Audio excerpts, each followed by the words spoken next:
oh my god, it wasn't that great. Everybody calm the fuck down. It wasn't that great a film. Okay, glad I got that off my chest. Sorry about that. This is going to be kind of an odd review because, in all honesty, this is not a bad movie. There's nothing in this movie that I can identify except for the ending that was bad. So what I'm really doing in this review is I'm really just kind of reviewing this movie's reputation. So you're going to have to forgive me because this review is probably just going to be grossly unfair because I'm comparing the film itself to how people received the film, which is kind of really not that fair, but I don't know what else to do. I have been beaten over the head for almost a year about how fantastic this movie is. It's in the everybody's top 5. It made like the number 1, film of whenever the hell it came out. Oh my god, you've got to see this. It's amazing. It's wonderful. No, it's not. It's a story about a kid who had a shitty life and later did something nice for a girl. That's it. That's not great. That's just kind of meh.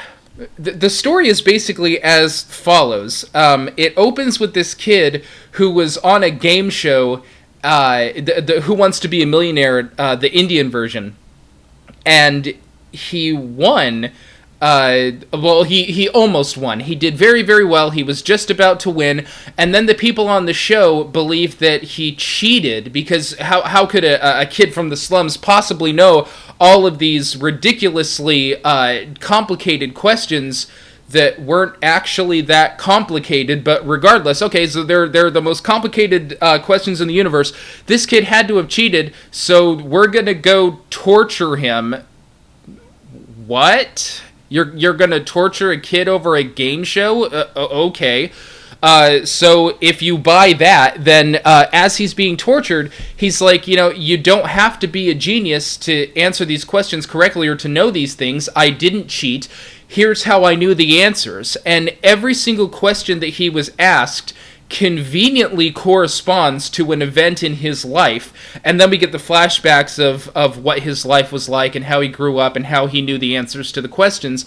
So his terrible life kind of corresponds, once again, very conveniently to every single question that's asked in the Who Wants to Be a Millionaire game show. And so it was right there that I kind of figured out that this was supposed to be a fairy tale. But I don't like it when people do this. It's a fairy tale that is rooted 100% in the real world. For God's sake, Moulin Rouge was kind of this hybrid of fantasy world, real world, and Pan's Labyrinth was either a fantasy world over here and a real world over here, or a fantasy world in her mind and a real world over here. This is 100% in the real world, and when you do that, all these stupid little convenient things like, that question just happened to correspond to something that happened to him. It just comes off as stupid to me. Either put this in kind of even just slightly a fantasy world, or try to come up with some real-world explanation for all of these conveniences, because everything that happened in this movie seemed to be at the absolute convenience of the movie and getting it to where it needed to be.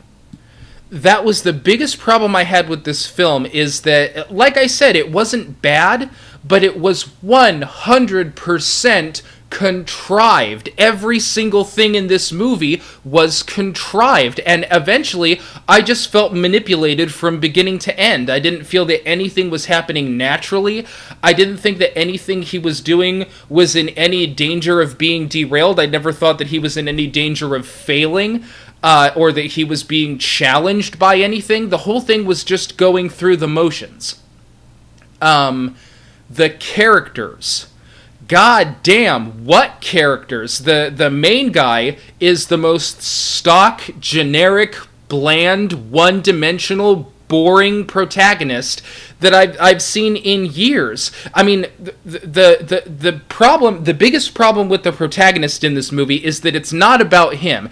It's all about the circumstances of his upbringing. You could drop any character in the world into those circumstances, and we'd all feel bad for him because every single external thing that's happening to him is shitty.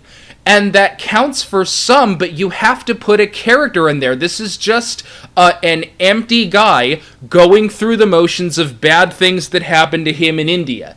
Now, compare that to something like This Boy's Life. It was the Leonardo DiCaprio, Robert De Niro film. That was the best movie of this kind that I've ever seen. It wasn't a fairy tale, but it was the same kind of this kid had a shitty life, but that kid was a person, and that kid was a person before this monster showed up.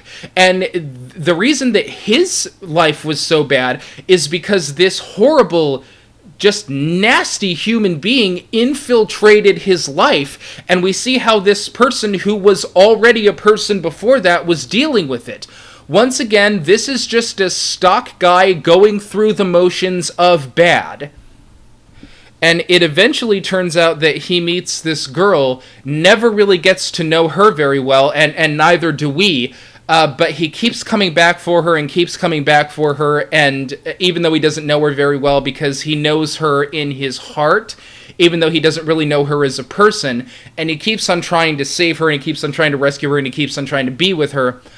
I'm not going to say that that's a bad part of the movie because I would be the biggest hypocrite in the universe if I did, but it creates this situation at the end of the film that I didn't buy at all, and so does the brother. He has a brother character who, because of both of their bad circumstances growing up, he kind of went off the deep end and he got involved in all of this bad stuff, and they kind of part ways at one point, and the brother parts ways with the girl that the other brother wanted. So basically that's what this movie is. Contrived questions that very conveniently match up with everything that's happened to him in his life, and flashbacks of his life.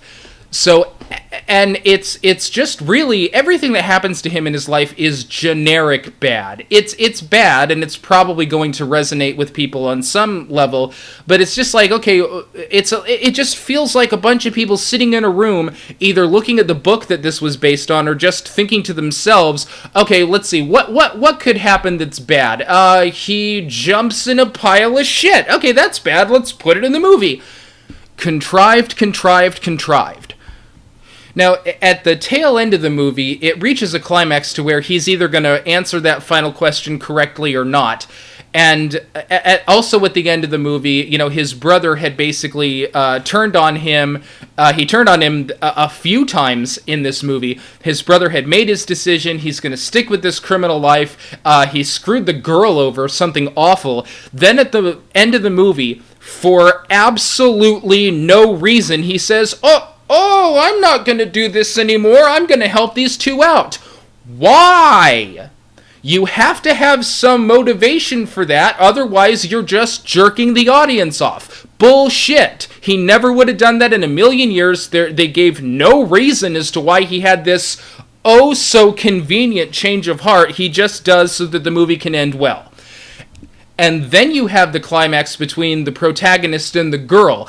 And this movie would not have the guts to do what Moulin Rouge, which was another fairy tale story, did, which is make this end badly. They're going to have this typical stock fairy tale ending where everything works out well between the two of them, and they kind of dance into the sunset. And that just seemed like such a betrayal to everything else that happened in the movie, even the really contrived stuff. This was not a story about good things.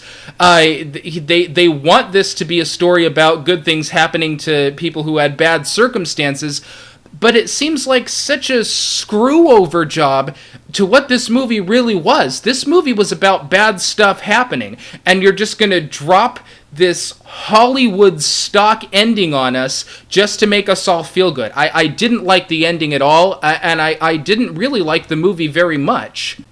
But the fact that everyone has just been dribbling on about how great this movie is, it really just kind of irritates me. And I'm sorry that I've been reviewing the reputation of the movie instead of the movie, because it wasn't bad, But for God's sake, it wasn't that good. You see it once, and then you're never going to see it again. This is probably the most overrated film that I've ever seen in my life. I felt so manipulated and just dragged through by the nose of all this contrived garbage that in reality is really just kind of mediocre. I mean, okay, his life sucked, he won a prize, he got the girl. Yay! It wasn't that great. Better This Kid Had a Bad Life stories have been made 1,000 times. Better fairy tale story movies have been made 1,000 times. It was technically a good movie. It was not a great movie. Calm the fuck down.